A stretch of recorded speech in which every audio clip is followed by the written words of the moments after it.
Et j'ai mené la bataille au Parlement européen avec la Commission, avec le Conseil, pour que, quelles que soient les coupes du budget de la politique de cohésion, nos régions seraient mises à l'abri. Aujourd'hui, je peux dire de manière certaine que nos régions ultra-périphériques ne perdront pas un euro. Il y avait un article publié dans le GIR qui expliquait que 650 millions d'euros de fonds structurels n'avaient pas encore été dépensés et que, bien évidemment, si cet argent n'était pas dépensé, ça risquait de poser problème. Demander la même somme pour la programmation à venir quand on n'a pas dépensé tout l'argent qui nous était octroyé. Et je pense que les choses sont aujourd'hui assez stabilisées pour la prochaine programmation. Il y a quand même une menace qui pèse sur le POSEI pour la Cannes. Absolument, ça c'est autre chose. Alors, toutes les réformes sont sur la table. Il y a la politique agricole commune et il y a aussi la politique commune des pêches. Le commissaire nous a répondu qu'il n'y aurait pas de coupe budgétaire sur le POSEI.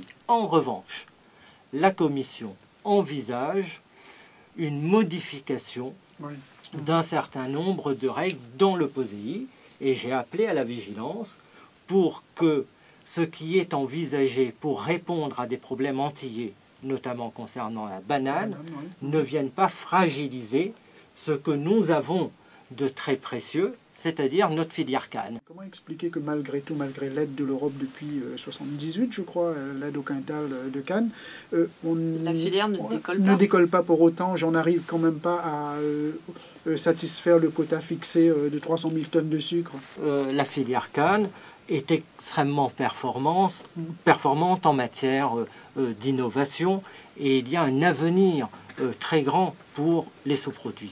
Concernant la canne, le danger il vient des règles aujourd'hui qui sont posées par l'Organisation mondiale du commerce, l'OMC, qui demande le démantèlement de l'ensemble des règles de protection, qui demande la fin des quotas. Là, c'est encore un autre débat distinct du POSEI. L'amendement que j'ai déposé avec Michel Tantin demandant le report à 2020 a été adopté. Le Conseil européen a demandé 2017, alors que la Commission, elle, demande 2015.